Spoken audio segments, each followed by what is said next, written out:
दो चर वाले रैखिक समीकरण का युग्म का व्यापक रूप पढ़ना है। तो ये युग्म हुआ, मतलब युग्म मतलब जोड़ा, युग्म मतलब क्या होता है, जोड़ा। उसी का व्यापक रूप क्या होता है, a1x plus b1y plus c1 बराबर 0। ये समीकरण एक हो गया।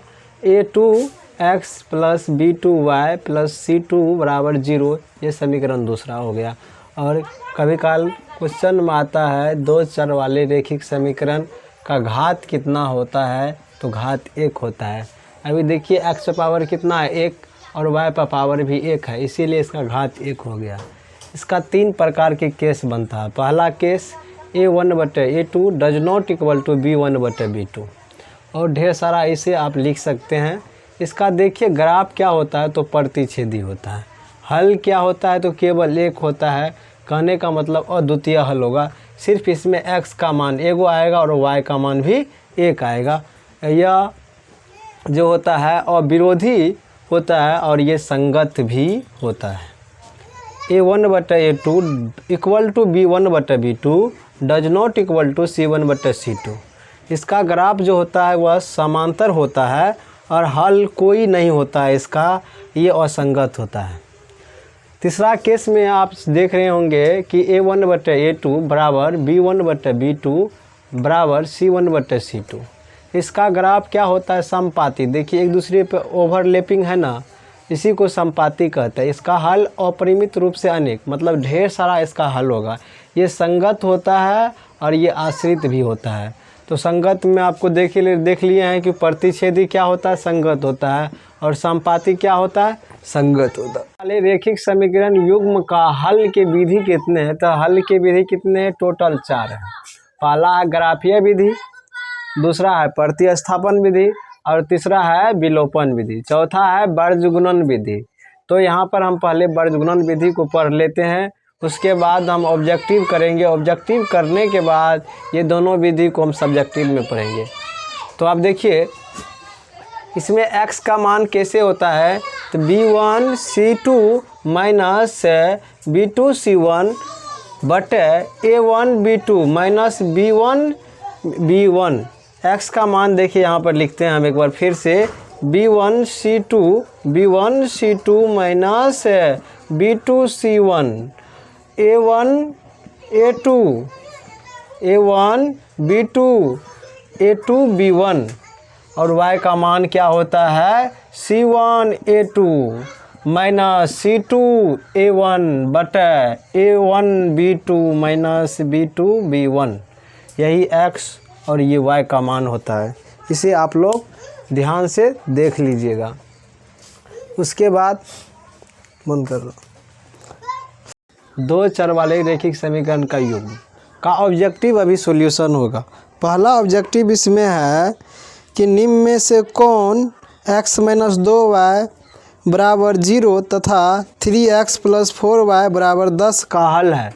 आपको बगल में क्वेश्चन शो हो रहा होगा, उसके देखिए क्या कह रहा है। पहला समीकरण है, लिखा है x माइनस 2y बराबर 0, x माइनस 2 बराबर 0।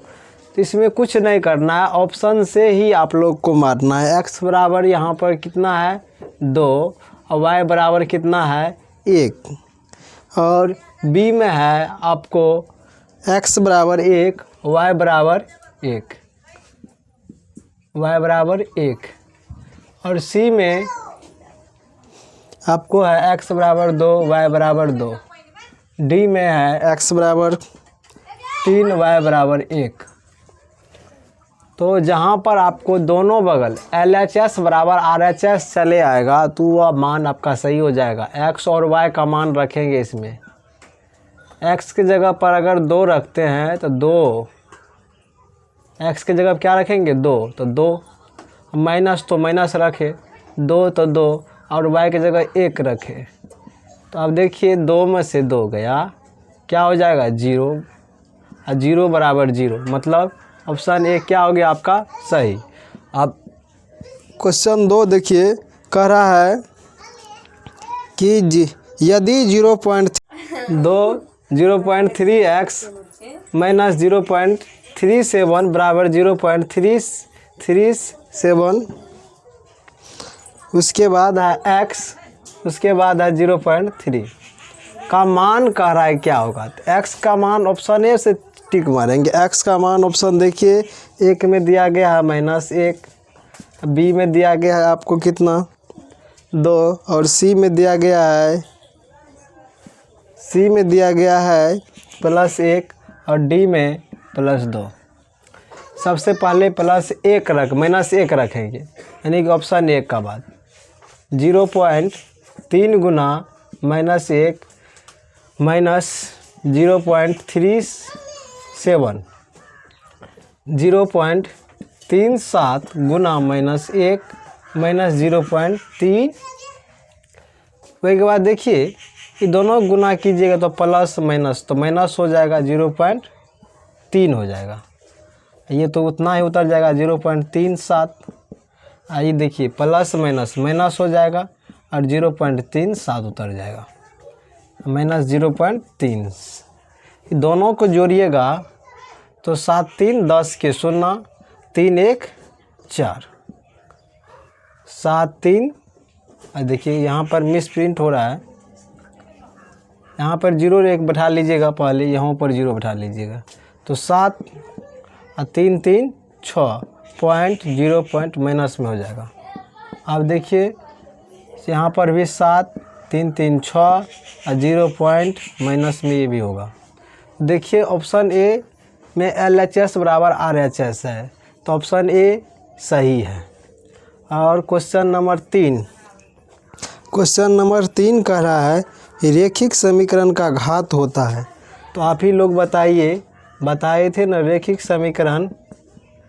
समीकरण का घात कितना होता है। तो रेखिक समीकरण का घात कितना होता है 1, और 1 आपके ऑप्शन किस में है, ऑप्शन सी में है, तो ऑप्शन सी सही हो गया। और 4 में देखिए कह रहा 2 चर वाले रेखिक समीकरण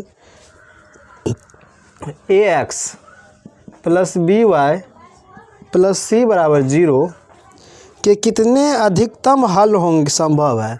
इसके कितने अधिकतम हल होंगे, कम से कम हल होता है कितना, 0 बोलल जाए, या कोई हल नहीं, और अधिक से अधिक हल कितना होगा, इसका अनगिनत होगा। अनगिनत, अनेक हल नहीं आप लोग पढ़े हैं, अनगिनत सी ऑप्शन आपका सही हो जाएगा। अब 5 नंबर क्वेश्चन देखिए, 5 नंबर में कह रहा है यदि 2 चर में 2 रेखिक समीकरण आलेख प्रतिच्छेदी हो तो आपको प्रतिच्छेदी पढ़ाई थी अभी तुरंत, तो प्रतिच्छेदी में आप बोलिए हल कितना होता है। प्रतिच्छेदी के लिए हल हम लिखाए थे केवल एक, क्या लिखाए थे अभी तुरंत, केवल एक या अद्वितीय। आप अद्वितीय हल ऑप्शन में तो ये एवेन क्या है, ऑप्शन में क्या है, सिर्फ एक है। तो आप सिर्फ एक का कहे या केवल कहे तो वही न हुआ, तो सिर्फ एक आपका ऑप्शन ए सही हो गया।